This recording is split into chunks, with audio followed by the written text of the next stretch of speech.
Você sabia que a Bíblia foi o primeiro livro impresso e que é o livro mais lido e traduzido no maior número de línguas no mundo, chegando quase a 2.000 línguas?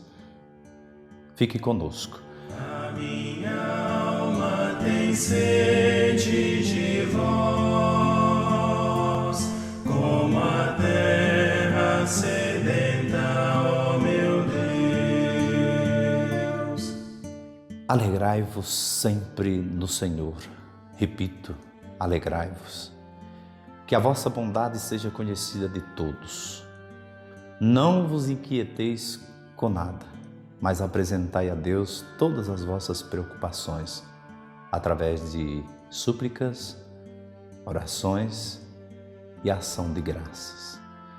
E o Deus da vida, que gera paz no seu coração, estará com você. E essa paz de Deus, gerada por esse Cristo e que excede toda a compreensão humana, guardará vossos pensamentos e sentimentos em Cristo nosso Senhor. Amém. Bom dia, eu sou o Padre Valdemar, estou aqui para falar do beabá da Bíblia. Quando foi escrita a Bíblia? Quem escreveu a Bíblia? Bom, nós temos que entender que a Bíblia, ela é palavra inspirada. Nós não podemos achar que a Bíblia foi alguém que dormiu de noite e acordou de manhã e de repente sonhou de noite e de manhã ele quis escrever aquele sonho dele e aí foi se formando a Bíblia. Não, a Bíblia, ela é inspiração divina. Diz ali no prólogo de São João, e é importante a gente gravar isso, que no princípio era a palavra e a palavra se faz carne e habita entre nós.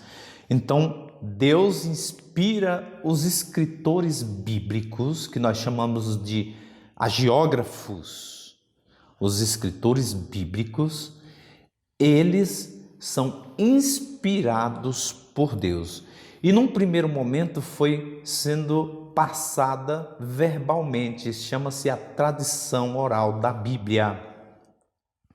Depois ela foi sendo escrita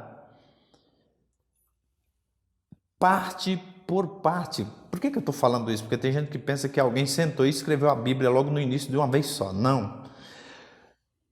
Uma data aproximada dos primeiros escritos da Bíblia, que nós podemos chamar Torá ali no início, mas entra o Deuteronômio também, é uma data aproximada do ano e do começo da escrita da Bíblia, mais ou menos 1250 anos antes de Cristo, ali no tempo que Ramsés II era o faraó do Egito, quando Moisés também entrou ali para libertar o povo hebreu da escravidão do Egito. Por isso que às vezes dizem que foi Moisés que escreveu a Bíblia, o Antigo Testamento. Não podemos precisar isso, mas foi mais ou menos nesse tempo, nesse contexto, que a Bíblia começou a ser escrita. Só que não dá para dizer que todos os livros do Antigo Testamento foram escritos nesse tempo, porque teve livros que podem ter sido escritos até antes. O livro de Esdras, por exemplo, foi escrito talvez até antes desse período. Quando eu estava na teologia, minha teologia foi de 1998 a 2001, ainda estavam se descobrindo manuscritos lá em Qumran. Então a gente tem que saber que a Bíblia tem uma história bonita. E por que descobrir? Porque era tão preciosa a palavra que eles escondiam, porque na perseguição eles poderiam ser até mortos, mas eles queriam conservar a palavra. Olha que zelo bonito pela Sagrada Escritura. Então ela mais ou menos começou a ser compilada, os primeiros livros, que nós chamamos de Torá, ali por volta do ano de 1250. E quando ela foi concluída, só no ano 100 depois de Cristo, então 1350 anos depois do início, mais ou menos, que nós falamos, até o final da 1350 anos. A última parte da Bíblia foi escrita no final da vida do evangelista João, o apóstolo São João, que nós chamamos, que é o Apocalipse, o último livro da Bíblia. E como a Bíblia está dividida, é a pergunta que nós fazemos. E em que língua foi escrita? A Bíblia está sempre dividida em duas grandes partes, você já sabe disso, mas é bom salientar: Antigo Testamento e Novo Testamento. O Antigo Testamento, nós temos 46 livros escritos nesse testamento que também é chamado de aliança.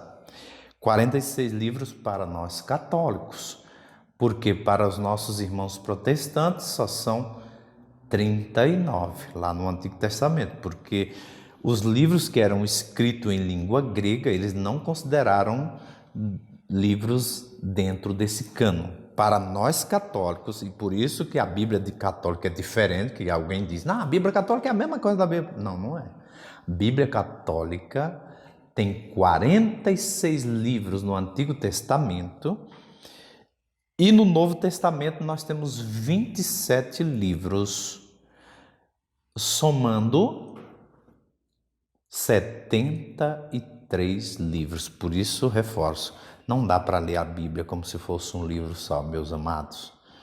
Você tem que ler a Bíblia sabendo que livro você está lendo e sabendo em que contexto esse livro foi escrito, sabendo como é que era a cabeça da pessoa daquele tempo. Por isso que é importante contextualizar, para que você não faça uma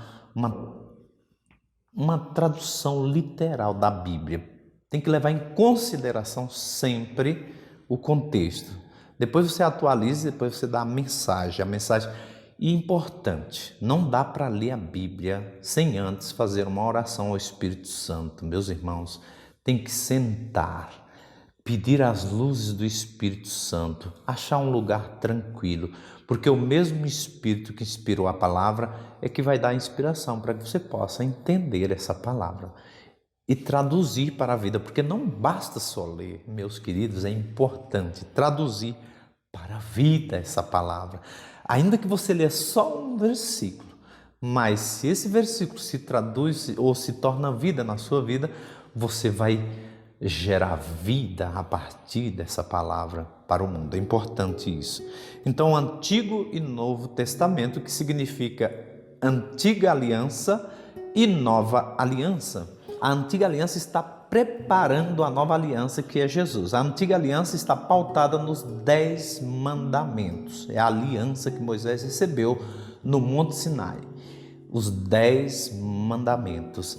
E ali era selada essa aliança com sangue de animais. Preste atenção. Nos 10 mandamentos, que vocês conhecem, não conhecem? Não vou aqui citar os 10 mandamentos. Se não conhecem, depois vocês vão pesquisar e vão aprender os 10 mandamentos, ou revisar os 10 mandamentos que nós já aprendemos na catequese. Então, o sangue que selava essa aliança era um sangue de animais.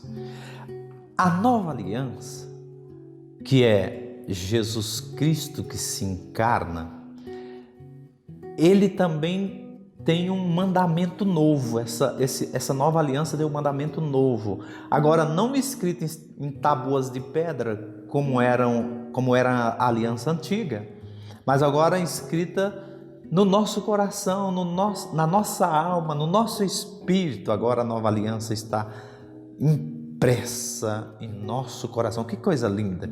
E selada não mais com sangue de animais, mas com sangue do próprio Jesus. Portanto, a antiga aliança era a promessa e a nova aliança é o cumprimento da promessa. Por isso que Jesus disse: não pense que eu vim abolir a lei, mas eu vim dar-lhe pleno cumprimento. Jesus faz a antiga aliança se cumprir nele. Veja bem, o centro da Bíblia é Jesus. Preste atenção. Portanto, não dá para conhecer a Bíblia, não dá para saber de fato como ler a Bíblia se você não tiver essa visão, que ela gira sempre em torno da antiga e da nova aliança e tendo Jesus como centro.